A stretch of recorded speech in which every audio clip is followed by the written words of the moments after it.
क्या कुरान पाक में कोई एक भी ऐसी आयत है जो औरत पर हिजाब की फर्जियत या पाबंदी साबित करती हो? ये सवाल था डॉक्टर जाकिर नाइक साहब से एक तालिब इल्म लड़की का। डॉक्टर साहब ने कहा, पहले अपना तारुफ तो कराओ। मैं यूनिवर्सिटी में आखिरी साल की एक तालिबा हूँ और मेरे बेहतरीन इल्म के मुताबिक अल्लाह तबारक व तआला ने औरत को हिजाब का हरगिज हुक्म नहीं दिया, इसलिए मैं बेपर्दा रहती हूँ। ताहम मैं अपने असल से बिल्कुल जुड़ी हुई हूँ और इस बात पर अल्लाह तबारक व तआला का बहुत बहुत शुक्र अदा करती हूँ। डॉक्टर साहब ने कहा, अच्छा तो मुझे चंद एक सवाल पूछने दो। जी बिल्कुल पूछिए।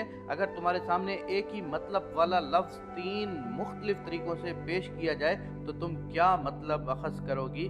मैं कुछ समझी नहीं। अगर मैं तुम्हें कहूँ कि तुम मुझे अपनी यूनिवर्सिटी ग्रेजुएशन की डिग्री दिखाओ, आपने फिर से कहा, या मैं तुम्हें यूँ कहूँ कि अपनी यूनिवर्सिटी ग्रेजुएशन का रिजल्ट कार्ड दिखाओ, आपने फिर से कहा, या मैं तुम्हें फिर यूँ कहूँ कि अपनी यूनिवर्सिटी ग्रेजुएशन की फाइनल रिपोर्ट दिखाओ, तो तुम क्या नतीजा अखज़ करोगी? मैं इन तीनों बातों से यही समझूंगी कि आप मेरा रिजल्ट देखना चाहते हैं और इन तीनों बातों में कोई भी तो ऐसी बात पोशीदा नहीं जो मुझे किसी शक में डाले, क्योंकि डिग्री, रिजल्ट कार्ड या फाइनल तालीमी रिपोर्ट सब एक ही तरफ इशारा करते हैं। आप मेरा रिजल्ट देखना चाहते हैं क्या? नहीं, बस मेरा यही मतलब था जो तुमने समझ लिया। लेकिन आपकी इस मंतक का मेरे हिजाब से क्या ताल्लुक?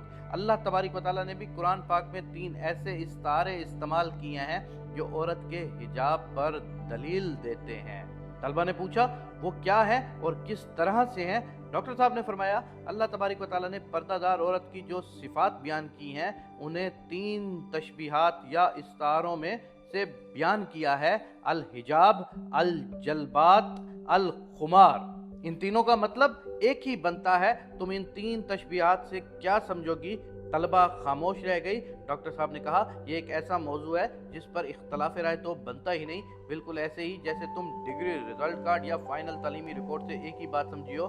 मुझे आपका समझाने का अंदाज बहुत भला लग रहा है, मगर बात मजीद वजाहत तलब है। डॉक्टर साहब ने कहा, पर्दादार औरतों की पहली सिफ्त और अपने सीनों पर अपनी ओढ़नियों के आंचल डाले रहें। बारी ताला ने पर्दादार औरतों की जो दूसरी सिफ्त बयान फरमाई है वो ये है कि ए नबी, अपनी बीवियों और बेटियों और अहले ईमान की औरतों से कह दो कि अपने ऊपर अपनी चादरों के पल्लू लटका लिया करें। अल्लाह तबारक व तआला ने पर्दादार औरतों की जो तीसरी सिफ्त बयान फरमाई है वो ये है कि अगर तुम्हें कुछ मांगना हो तो पर्दे के पीछे से मांगा करो। डॉक्टर साहब कहते हैं, क्या अभी भी तुम्हारे ख्याल में ये 3 तशबीहात औरत के पर्दा की तरफ इशारा नहीं कर रही?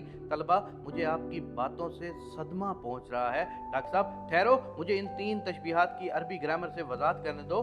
अरबी ग्रामर में अल खुमार उस ओढ़नी को कहते हैं कि जिससे औरत अपना सर ढांपती है, ताहम ये इतना बड़ा जो सीने को ढांपता हो तक घुटनों तक जाता हो, ये उसको कहा जाता है। और अल जलबाब ऐसी खुली कमीज को कहते हैं जिस पर सर ढांपने वाला हिस्सा मुड़ा हो और उसके बाजू भी बने हों। फी ज़माना इसकी बेहतरीन मिसाल मराकशी औरतों की कमीज है जिस पर हुड भी बना होता है। ताहम हिजाब का मतलब तो वैसे ही पर्दा ही बनता है। तालबा जी, मैं समझ नहीं हूँ कि मुझे पर्दा करना ही पड़ेगा।